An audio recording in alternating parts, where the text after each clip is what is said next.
بسم اللہ الرحمن الرحیم۔ السلام علیکم ورحمۃ اللہ وبرکاتہ۔ ناظرین، ایمان کو مضبوط بنانے کی تدابیر پر گفتگو کا سلسلہ چل رہا ہے، اور اس سلسلے میں پہلی تدبیر اللہ کا خوف اور اللہ کی خشیت ہے۔ یہ وہ بنیادی چیز ہے جہاں سے آدمی کے ایمان میں افزائش کا سلسلہ شروع ہوتا ہے اور اللہ سے اس کا تعلق مضبوط ہوتا ہے۔ یہ خوف کیوں ہونا چاہیے؟ اس کی وجوہات کیا ہیں؟ اس کے اسباب کیا ہیں؟ یہ بھی جاننا بہت ضروری ہے۔ سب سے پہلی وجہ اور سب سے پہلا سبب اس کا یہ ہے کہ اللہ کا جو حق ہے بندوں کے اوپر، وہ حق ہے عبودیت کا۔ اللہ کا یہ حق ہے کہ ہم اس کی عبادت کریں، اس کے ساتھ کسی کو شریک نہ ٹھہرائیں۔ اس حق میں، اس کی ادائیگی میں کوتاہی ہوگی، تقصیر ہوگی تو اس کا مواخذہ ہوگا۔ تو اللہ کا خوف اس وجہ سے ہونا چاہیے کہ حق عبودیت میں کہیں ہماری جانب سے کوتاہی تو نہیں ہو رہی۔ اللہ تعالیٰ کا حکم ہے، یا ایھا الناس اعبدوا ربکم الذی خلقکم والذین من قبلکم لعلکم تتقون۔ اے لوگو، اپنے اس رب کی عبادت کرو جس نے تم کو پیدا کیا اور تم سے پہلے کے لوگوں کو پیدا کیا، تاکہ تم بچ سکو، اللہ کی گرفت سے بچ سکو، اللہ کے عذاب سے بچ سکو۔ اللہ تعالیٰ کی نعمتیں بہت ہیں، اس کے احسانات بے شمار ہیں۔ وَآتَاكُم مِّن كُلِّ مَا سَأَلْتُمُوهُ وَإِن تَعُدُّوا نِعْمَةَ اللَّهِ لَا تُحْصُوهَا۔ سب کچھ دیا اللہ نے تمہیں، جس چیز کی تمہیں ضرورت تھی، جس چیز کی تمہیں حاجت تھی، تمام چیزیں اس نے فراہم کی ہیں۔ اگر تم اللہ کی نعمتوں کو شمار کرنا چاہو تو شمار نہیں کر سکتے۔ وہ پالن ہار ہے، وہ پروردگار ہے، وہی سب کچھ دینے والا ہے۔ اس لیے اس سے محبت ہونی چاہیے، اس کی اطاعت ہونی چاہیے، اس کی عبادت ہونی چاہیے، اس کی پرستش ہونی چاہیے۔ یہ اللہ کا حق ہے۔ حق اللہ علی العباد ان یعبدوہ ولا یشرکوا بہ شیئا۔ اللہ کا یہ حق ہے بندوں کے اوپر کہ وہ اس کی عبادت کریں اور اس کے ساتھ کسی کو شریک نہ ٹھہرائیں۔ اس میں جو تقصیر ہوگی، جو کوتاہی ہوگی، جو کمی ہوگی، اس کے بارے میں مواخذہ ہوگا، کے بارے میں گرفت ہوگی۔ اس لیے اللہ سے ڈرنا چاہیے کہ کہیں اس کے حق عبودیت میں ہماری جانب سے کوتاہی تو نہیں ہو رہی ہے، ہماری جانب سے کمی تو نہیں ہو رہی ہے، ہماری جانب سے تقصیر تو نہیں ہو رہی۔ دوسرا سبب جس کی وجہ سے اللہ سے خوف اور اللہ کی خشیت ہونی چاہیے، وہ اللہ کی عظمت کا احساس، اللہ کی کبریائی کا احساس۔ وما قدر اللہ حق قدرہ۔ لوگوں نے اللہ کی عظمت کا صحیح احساس نہیں کیا، اس کے جاہ و جلال کا صحیح احساس نہیں کیا۔ اسی کے ہاتھ میں سب کچھ ہے، وہ پوری کائنات کا خالق اور اس کا وہ مالک ہے۔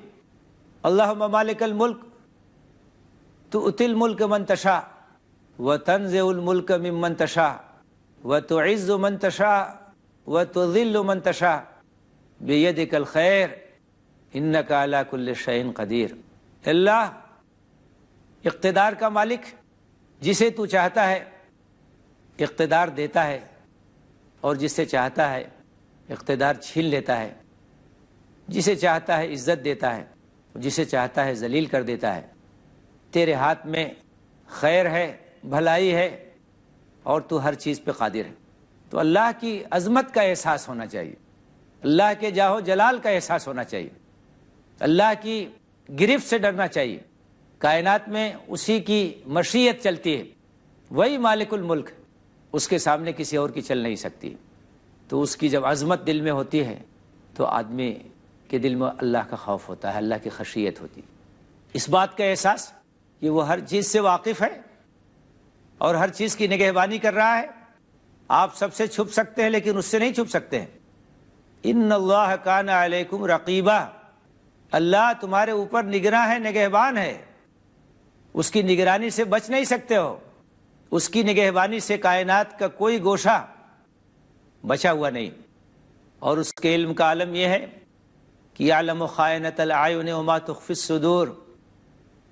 وہ نگاہوں کی چوریوں کو بھی جانتا ہے، اور دلوں کے اندر جو ارادے ہیں، نیتیں ہیں، احساسات ہیں، اس سے بھی وہ واقف ہے۔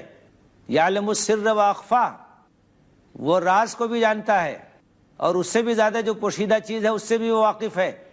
اس لیے آدمی اس کی گرفت سے بچ نہیں سکتا ہے، اس کی نگرانی سے بچ نہیں سکتا، اس کی نگہبانی سے بچ نہیں سکتا ہے۔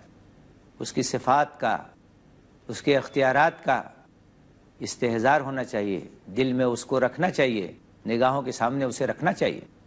ایک بار حضرت عمر رضی اللہ تعالیٰ عنہ سفر میں تھے، ایک جگہ سے گزر ہوا، وہاں ایک چرواہا بکریاں چرا رہا تھا، تو امتحان کے لیے اس کو بلایا اور اس سے کہا کہ ہم لوگ مسافر ہیں اور ہمیں ایک بکری کی ضرورت ہے، تم ایک بکری بیچ دو۔ تو اس چرواہے نے کہا کہ میں ملازم ہوں، میں نوکر ہوں، میں مالک نہیں ہوں، میں کیسے بکری بیچ سکتا ہوں؟ تو از راہ امتحان حضرت عمر نے اس سے کہا کہ ایک بکری بیچ دو، اگر مالک یہ پوچھے گا کہ ایک بکری کم کیسے ہو گئی تو کہہ دینا کہ بھیڑیا کھا گیا۔ تو اس نے جو جواب دیا وہ بہت شاندار ہے۔ اس نے کہا فَأَيْنَ اللَّهُ، کہ میں یہ جواب دے کر کے اپنے مالک کو تو مطمئن کر سکتا ہوں، لیکن اللہ کو کیا جواب دوں گا؟ اللہ کے سامنے جب باز پرس ہوگی، جب مجھے کھڑا کیا جائے گا کہ تم نے اپنی امانت میں خیانت کیسے کیا، تو میں اس کو کیا جواب دوں گا؟ حضرت عمر اس کے اس جواب سے بہت خوش ہوئے اور اس کے ساتھ گئے، اس کے مالک سے اس کو خرید کر کے آزاد کر دیا اور کہا کہ یہ جواب ایسا ہے جس نے تم کو دنیا میں غلامی سے نجات دی ہے، اور امید ہے کہ آخرت میں بھی تمہیں کامیابی نصیب ہو۔ تو اللہ تعالیٰ کی عظمت کا احساس، اس کی کبریائی کا احساس، اس کا تقاضا یہ ہے کہ اللہ کا ڈر ہو۔ والذین اذا ذکر اللہ وجلت قلوبہم، کہ اہل ایمان تو وہ ہیں کہ جب اللہ کا ذکر کیا جاتا ہے ان کے سامنے تو ان کے دل لرز جاتے ہیں، ان کے دل کانپ جاتے ہیں۔ جو اللہ سے واقف ہوگا، اللہ سے تعلق جس کا ہوگا، اللہ کی معرفت ہوگی، اس کی عظمت کا احساس ہوگا، اس کے دل میں اللہ کا ڈر ہو، اس کے دل میں اللہ کا خوف ہوگا۔ تو اس وجہ سے بھی اللہ کا خوف اور اللہ کی خشیت یہ ہمارے دلوں میں ہونی چاہیے۔ تیسری وجہ اس کی یہ ہے کہ ہم سے جو گناہ سرزد ہوتے ہیں، ان گناہوں کی وجہ سے بھی اللہ کا ڈر ہونا چاہیے، اس لیے کہ یہ گناہ انسان کے نام اعمال کو سیاہ کرتے ہیں۔ ایک ایک چیز کا ریکارڈ تیار ہو رہا ہے، جو کچھ ہم کرتے ہیں، جو کچھ ہم کہتے ہیں، جو کچھ ہم بولتے ہیں، تمام چیزیں لکھی جا رہی ہیں، تمام چیزیں محفوظ ہو رہی ہیں۔ ما یلفظ من قول الا لدیہ رقیب عتید، کہ انسان کی زبان سے کوئی لفظ نہیں نکلتا مگر ایک مستعد نگراں موجود ہے جو اس کو محفوظ کر لیتا ہے۔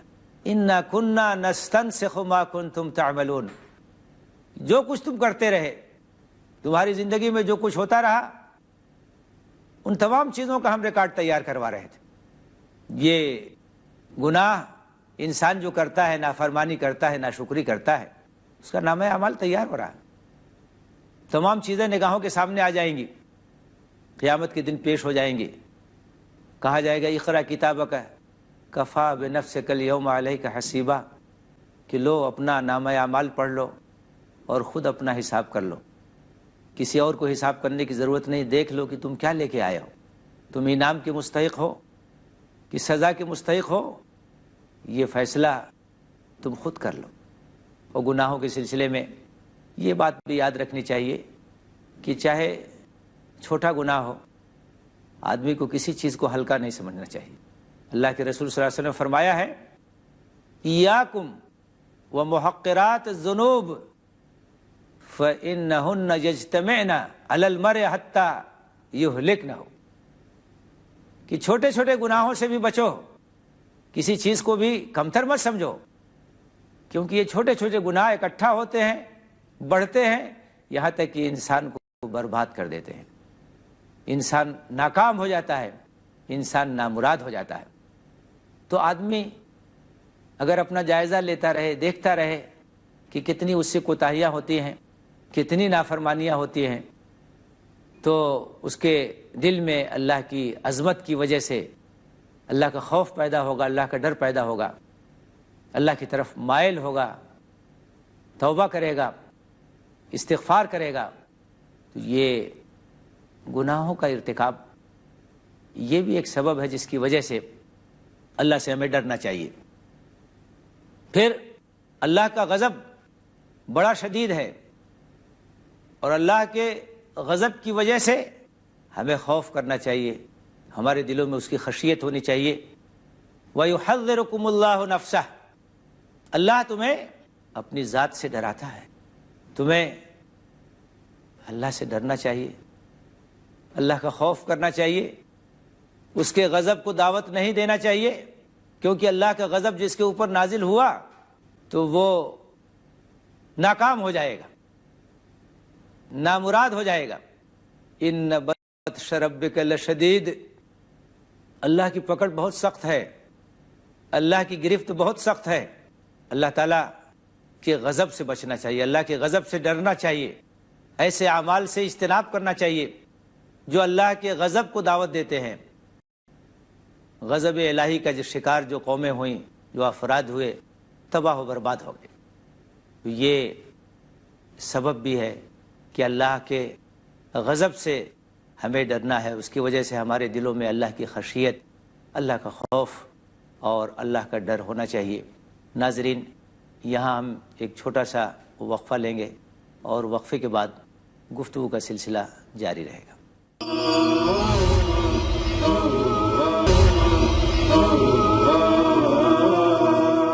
وقفے کے بعد ناظرین پھر آپ کا استقبال ہے۔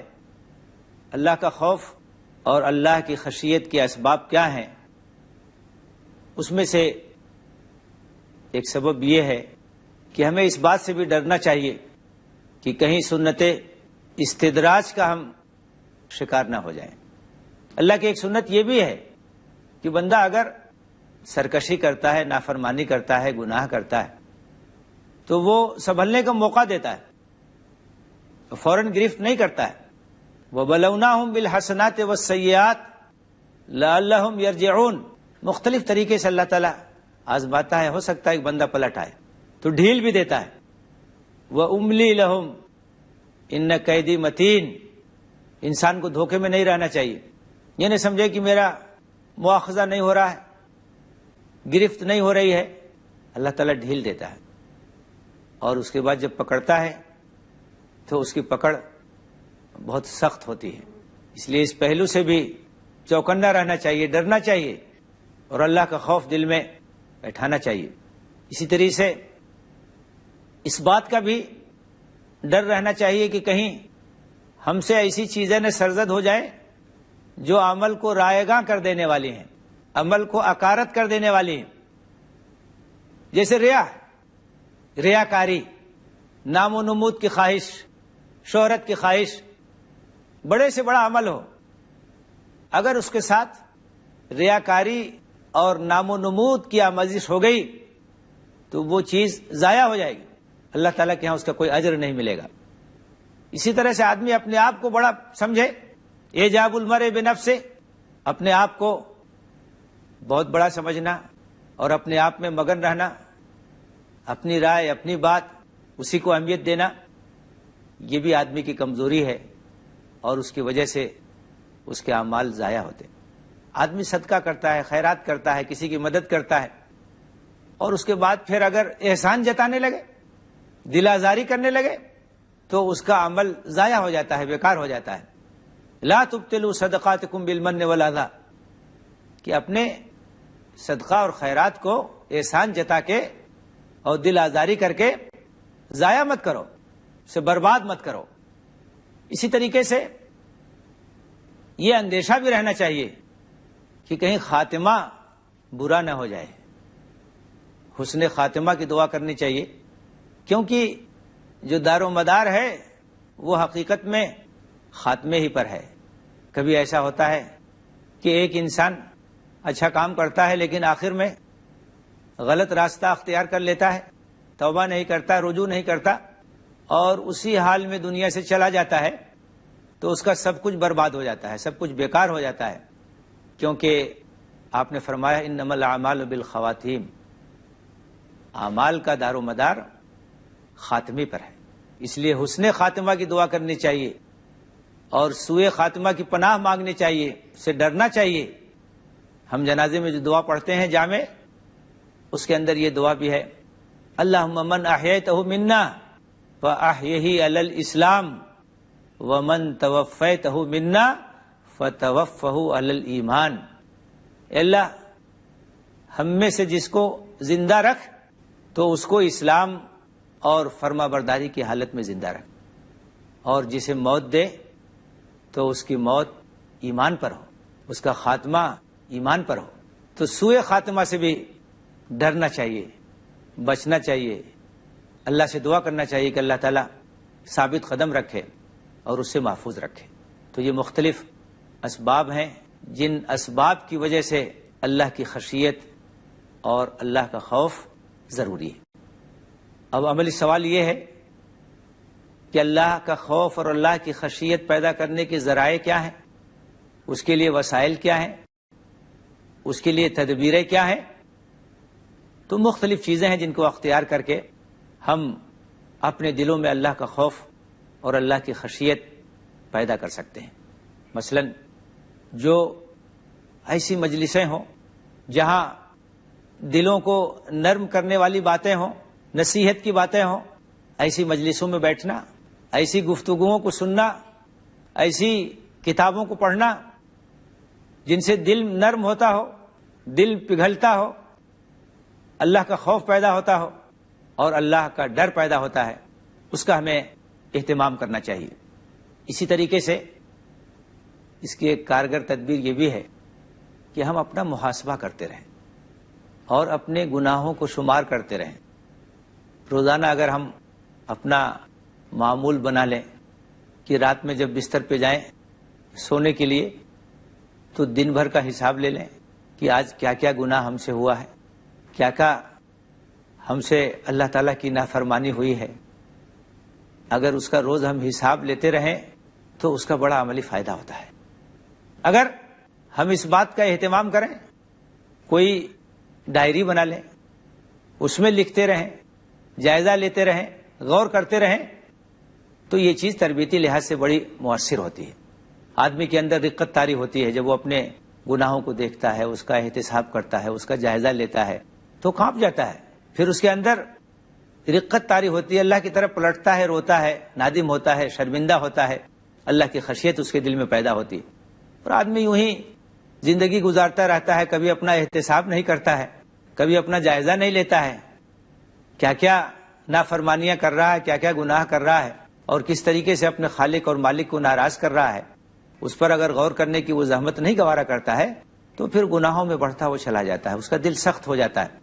اللہ کے رسول صلی اللہ علیہ وسلم نے فرمایا ہے کہ آدمی جب گناہ کرتا ہے تو اس کے دل میں ایک سیاہ دھبا پڑ جاتا ہے، پھر جب وہ توبہ کرتا ہے، استغفار کرتا ہے تو دل صاف ہو جاتا ہے، اور اگر توبہ نہیں کرتا ہے، استغفار نہیں کرتا ہے، پھر گناہ کرتا ہے تو وہ دھبا بڑھتا ہے، اور اس طرح سے پھر مسلسل وہ بڑھتا رہتا ہے یہاں تک کہ دل پورا سیاہ ہو جاتا ہے۔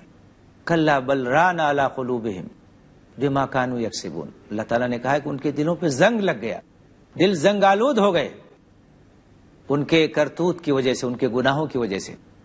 اس لیے گناہوں کو دیکھنا، اس کا حساب لینا، اس کا احتساب کرنا، یہ آدمی کی قلبی صفائی کے لیے بہت ضروری ہے۔ اس سے اللہ کا خوف پیدا ہوتا ہے، اللہ کا ڈر پیدا ہوتا ہے اور دلوں کی صفائی ہوتی ہے۔ اللہ کے رسول صلی اللہ علیہ وسلم نے فرمایا ان هذه القلوب تصدع كما يصدع الحديد اذا اصابه الماء، آپ نے کہا کہ دلوں کو بھی زنگ لگتا ہے جس طریقے سے لوہے پہ زنگ لگ جاتا ہے پانی کی وجہ سے۔ لوہا اگر پانی میں ہو تو زنگ آلود ہو جاتا ہے، اور لوہا جب زنگ آلود ہو جاتا ہے تو اس کی طاقت ختم ہو جاتی ہے۔ تو آپ نے فرمایا کہ دلوں پہ بھی زنگ لگتا ہے، اور دلوں کا زنگ کا مطلب یہ ہے کہ دل کے اندر سے اللہ کا ڈر ختم ہو جائے، اللہ کی خشیت ختم ہو جائے، اللہ سے محبت کم ہو جائے، دنیا ہی کا آدمی گرفتار ہو کر کے رہ جائے، تو اس کا مطلب یہ ہے کہ دل کی زندگی ختم ہو گئی ہے۔ اس لیے کہ دل کی زندگی توجہ الی اللہ، اللہ کی طرف مائل ہونے میں ہے، آخرت کی فکر میں ہے۔ آدمی نے اگر اس کو نظر انداز کر دیا تو اس کا مطلب یہ ہے کہ اس کا دل سیاہ ہو گیا ہے، اس کا دل زنگالود ہو گیا ہے، اس کے دل کے اندر زندگی ختم ہو گئی ہے، موت کی کیفیت طاری ہو گئی ہے۔ تو لوگوں نے پوچھا فما جلاؤہا یا رسول اللہ، اے اللہ کے رسول، اگر دلوں پہ زنگ لگ جائے تو پھر اس کی صفائی کا کیا طریقہ ہے، کس طریقے سے وہ صاف ہوگا؟ آپ نے کہا کثرت ذکر الموت و تلاوت القرآن، موت کو کثرت سے یاد کرنا اور قرآن مجید کی تلاوت کرنا۔ تو یہ چیز بھی بہت کارگر ہے، بہت مؤثر ہے کہ آدمی اپنے گناہوں کا حساب کتاب رکھے، دیکھے، جائزہ لیتا رہے، احتساب کرتا رہے کہ اس نے کیا کیا کیا ہے، اس کی آنکھوں سے کیا کیا گناہ آج سرزد ہوئے، اس کی زبان سے کیا کیا گناہ آج سرزد ہوئے، اس کے کان سے کیا کیا گناہ آج سرزد ہوئے، اس کے ہاتھ سے کیا کیا گناہ آج سرزد ہوئے، اس کے پیر سے کیا کیا گناہ آج سرزد ہوئے۔ اس کا ڈیلی یومیہ اگر آدمی احتساب کرتا رہے تو یہ چیز بھی بڑی مؤثر ہے۔ اس کی وجہ سے اللہ کی طرف توجہ ہوگی، اللہ کا خوف اور اللہ کی خشیت طاری ہوگی۔ اسی طریقے سے یہ بھی ایک مؤثر چیز ہے کہ وہ اسباب جن کا تذکرہ کیا گیا ہے خوف الہی اور خشیت الہی کے تعلق سے، کہ اللہ سے ڈرنے اور اللہ کی خشیت کے اسباب کیا ہیں، ان پہ غور کرتے رہنا چاہیے، ان پہ تدبر کرتے رہنا چاہیے، ذہن اور دماغ میں اس کو حاضر رکھنے کی کوشش کرنی چاہیے۔ اللہ کی عظمت، حق عبودیت میں کوتاہی اور اللہ تعالیٰ کا غضب، اللہ تعالیٰ کی کبریائی، جو مختلف اسباب ہیں، جو اسباب خشیت کے لیے ضروری ہیں، جن کی وجہ سے اللہ سے ڈرنا اور اللہ کی خشیت ہمارے دلوں میں ہونی چاہیے، ان اسباب کو ذہن میں تازہ رکھنا، ان کے اوپر غور کرتے رہنا، اس کے بارے میں سوچتے رہنا، یہ بھی ایک مؤثر چیز ہے، ایک مؤثر تدبیر ہے، ایک کارگر تدبیر ہے، جس کے ذریعے سے ہمارے دلوں میں اللہ کا خوف پیدا ہوگا، اللہ کی خشیت پیدا ہوگی، اس کے اندر اضافہ ہوگا اور اللہ کی طرف ہماری توجہ یہ زیادہ سے زیادہ ہوگی۔ دلوں کی جو سختی ہے، جو قساوت ہے، وہ ختم ہوگی۔ حضرت عائشہ صدیقہ رضی اللہ تعالیٰ عنہا سے ایک خاتون نے کہا کہ میرا دل سخت ہے، اس کا کوئی علاج بتائیے۔ تو انہوں نے کہا کہ اللہ کا خوف کرو، اللہ کی خشیت پیدا کرو، تمہارا دل نرم ہو جائے گا۔ انہوں نے ایسا ہی کیا اور اس طریقے سے ان کا دل نرم ہوا۔ تو یہ تدبیریں ہیں جن کو اختیار کر کے ہم اللہ کا ڈر، اللہ کا خوف اپنے دلوں میں پیدا کر سکتے ہیں۔ اللہ سے دعا ہے ان تدبیروں کو ہمیں اختیار کرنے کی توفیق دے، ہمارے دل میں اپنی محبت بھی بھر دے اور اپنا خوف بھی ہمارے دلوں میں پیدا کرے۔ آمین۔ وآخر دعوانا ان الحمد للہ رب العالمین۔